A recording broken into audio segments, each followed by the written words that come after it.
To get everybody in the festive Christmas spirit, I thought it would be fun to do a quick tutorial about how to make my big bows. I have had friends and family that have come over the last couple weeks, and a lot of them have asked, who did your Christmas decorations? And I guess I'm lucky that my mom and my aunt used to professionally do Christmas decorations, and my aunt actually worked for Martha Stewart for a little while. So I have all of these like tricks up my sleeve, so to say, with family members who have passed on their way more talented arts and crafts skills than mine. So I wanted to share one of the things that they have passed down to me and share it with you guys, and that is how to make a big holiday bow. It is way easier than it looks. If it wasn't, I wouldn't be able to do it. So here we go. You just need 3 things.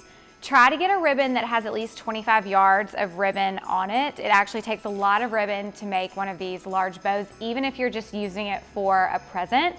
The next thing I would try to get is ribbon that has wire.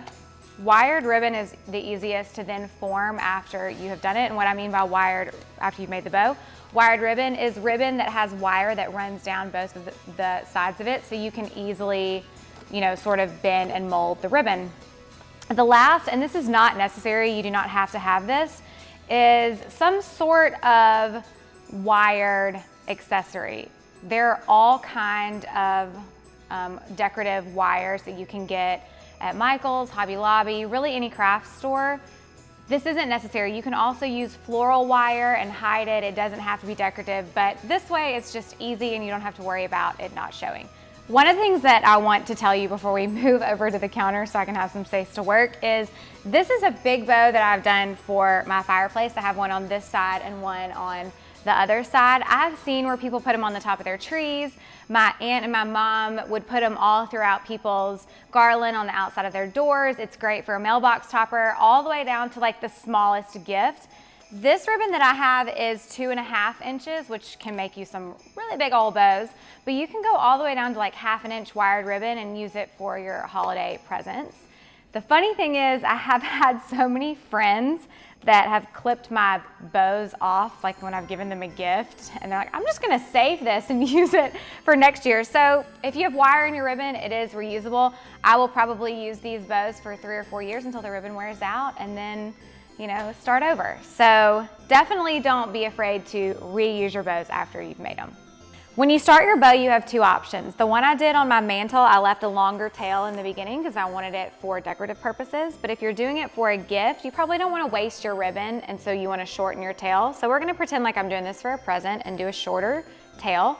You're going to create your first, what I call loop, or bunny ear, whatever you want to call it, and then you pinch it together. For ribbon that has a front side and a back side, so if it has like a decoration on the front and the back is plain, you then want to twist it to keep that pattern on the top of your loop. Make the loop the same size, roughly, on the other side, pinch and twist. Here's where you can kind of change things up.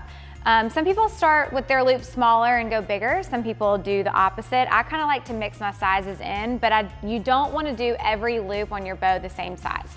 So the next one I'll do a little bit smaller.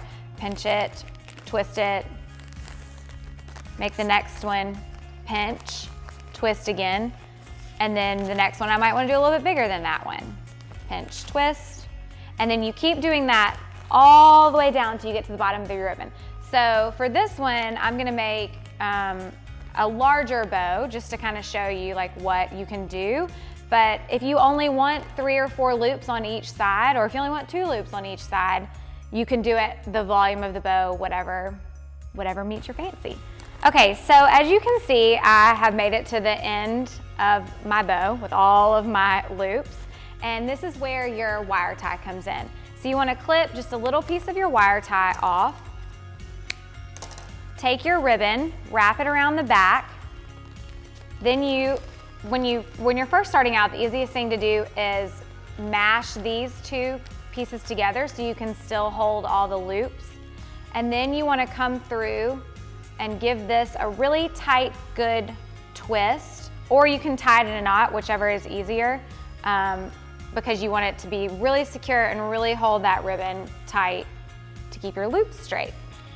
So after you've twisted your wire, you can then fan your bow out, and then you just kind of go back through and take your loops, open them up, pull them out, get them where you want them, the pieces. And it's really also good to know where you're gonna use this before you kind of start doing all of that. Like, is it gonna be flat up against a wall? Is it gonna be flat up against a present? Is it hanging from a ceiling? Because then you can kind of decide where you want your loops to lay.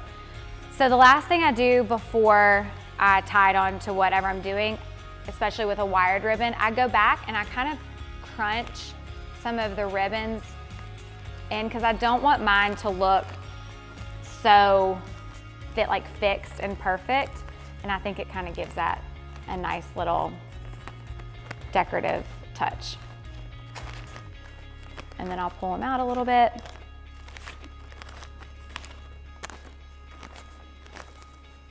And there you go. Big Christmas bow 101. Merry Christmas!